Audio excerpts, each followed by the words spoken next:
Hey everyone, before we begin, I have one little announcement. I'm doing a questions and answers video. So if you have any questions about me, Legends of Tomorrow, or any of the other TV shows I watch, just put them in the comments and mark them with Q&A. That video will be out June 4th, so get all of your questions in beforehand so I can answer them. Okay, let's move on to this Legends of Tomorrow, episode 9 through 16 review. So before I talk about the major things that happened this season, I want to talk about how the characters developed, the episodes that I really liked, and basically the season as a whole, and what I expect next from season 2 of Legends of Tomorrow. The first person I want to talk about is Rip.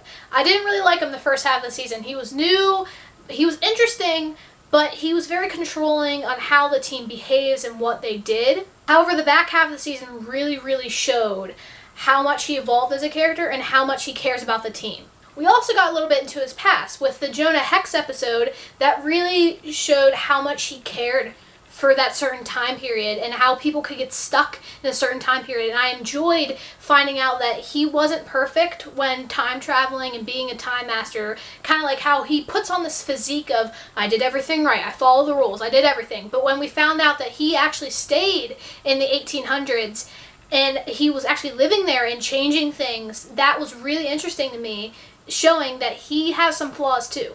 I especially love whenever Rip was trying to sacrifice himself for the team in episode 16, when he was taking the meteorite that Vandal Savage had and kind of just went off into the sun. And even Gideon was like, I'm not ready to die yet, sir. And Rip was like, neither am I. But he was willing to do that, and that shows so much character development. It was so good. That scene made me want to tear up a little bit and grow to love Rip even more. The second characters I want to talk about is Kendra and Carter.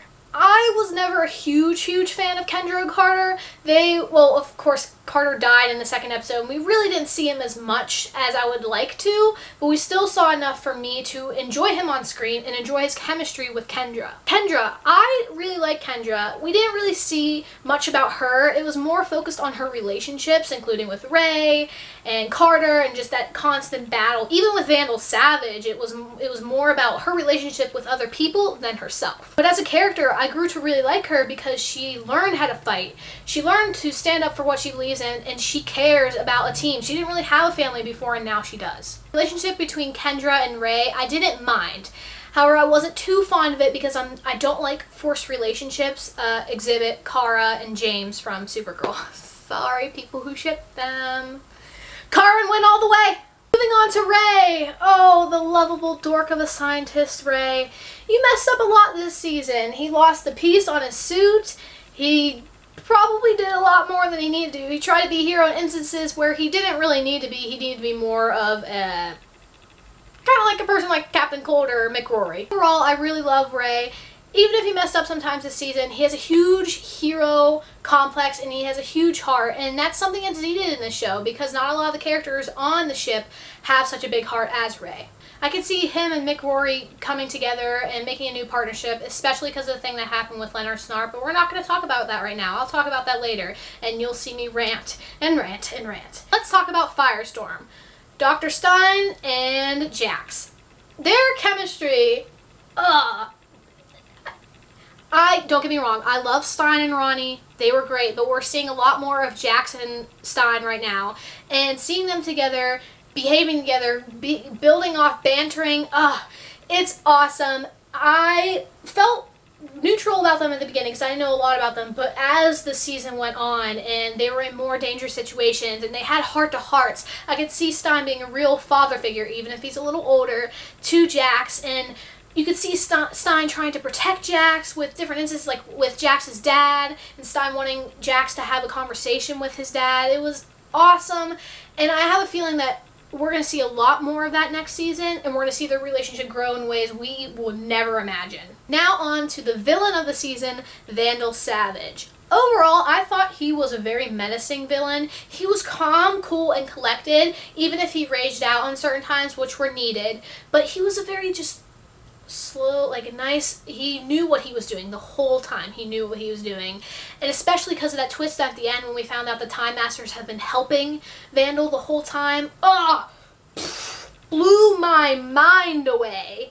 But seeing Vandal Savage interact with all the characters is good because each time he did that, he had the same attitude towards everyone. He manipulated them. He tried to trick them, plant false ideas in their head. Ugh, really, really good.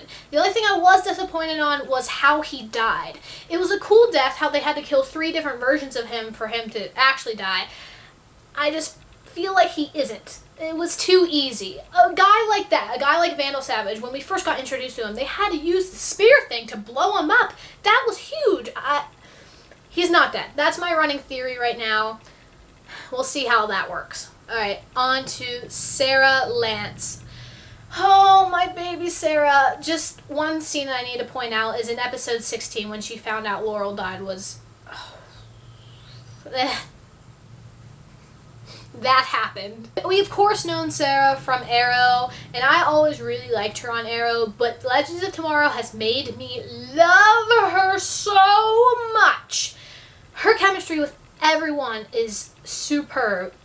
Katie Lotz, props to you. Sarah overcome most of her bloodlust this season, and I don't think we'll see that a lot next season, maybe in certain instances, but she's really learned to control herself, and I like the fact that they didn't make it such a big deal, because it's showing how Sarah is as a person and how she can use certain skills to help control that anger and bloodlust. Now moving on to one half of my favorite criminal duo, Mick Rory. Wow. This whole season, I didn't know Mick Rory a lot going into this show. I remembered him sometimes during The Flash, but not really. I hated him at one point when he was betraying the team, and when he betrayed Leonard, it was, I wanted to just punch him in his face. When we found out that Mick was Kronos, which I kind of saw that that's the direction they were going in, but still, the reveal was, oh my god, that's a reaction of how I was during it. But even as Kronos disappeared and Mick was his own person again, he was hurt and battered, but he still had that lovable charm and that sarcastic wit, and he cared for the team a lot more than usual, a lot more than he did before anyway. And I am so excited to see what happens next with him, especially because he just lost Leonard, which we will talk about, and now that he has like a new partner, which is Ray. Alright, let's talk about my favorite character of all time, Leonard Snart, Captain Cold, who is not dead. He can't be. He's not. He's not dead. He's not dead. He is my favorite character on the show, and I'm saying is because the way that he died. Let's first get into him as a whole. He didn't really change much from the first half of the season. He's still that dry, cold-hearted person, but you can tell there's cracks in his armor, and certain people brought that out, aka Sarah Lance.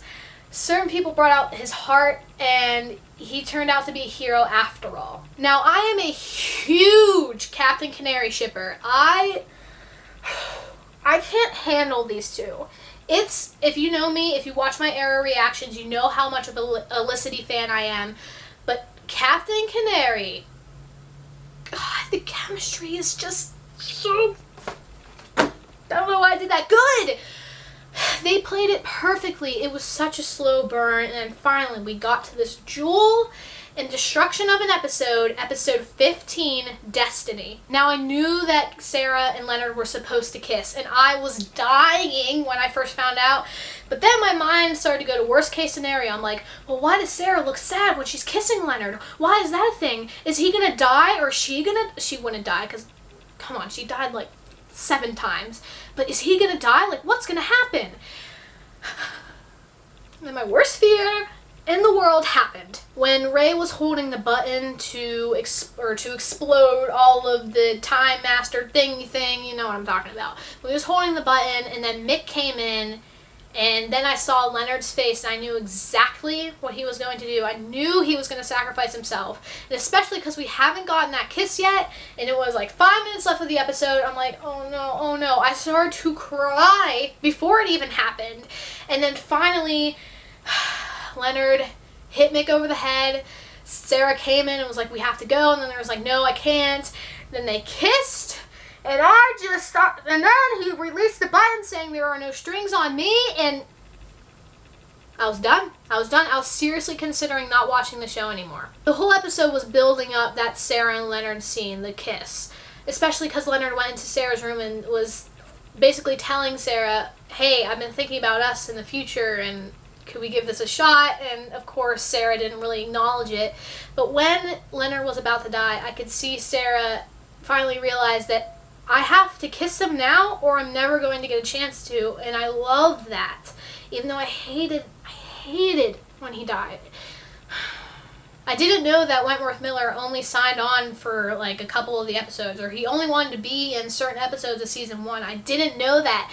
And when he died, it came as a total shock to me because I'm like, but he has so much story left. I was so confused. Then I read an interview about how Wentworth Miller is now going to be a series regular within the DC universe. So Arrow, Legends, Flash, Supergirl, every one of those shows he's going to be a series regular. I'm popping in once in a while, maybe a few episodes in a row, just stuff like that.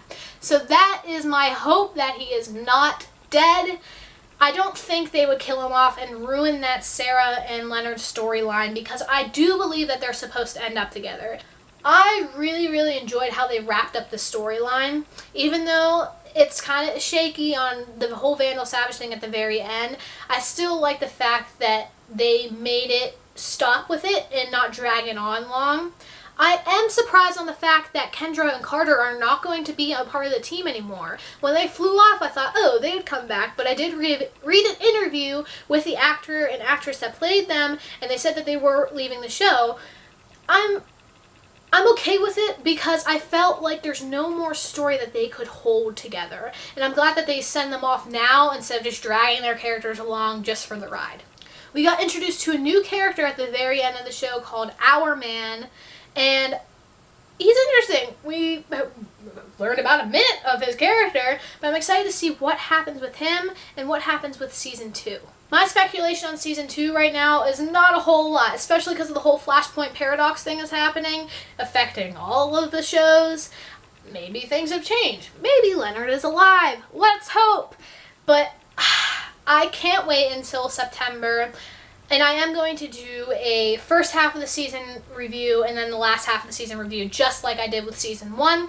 Okay, everyone, thank you for watching, and if you want to discuss anything further, if you have any thoughts or feelings during this whole review, put them in the comments, and we can have an awesome discussion about this cool show. If you want to see my previous reaction, all you have to do is click the link in the description, and as always, I will see you next time reviewing Season 2 of Legends of Tomorrow.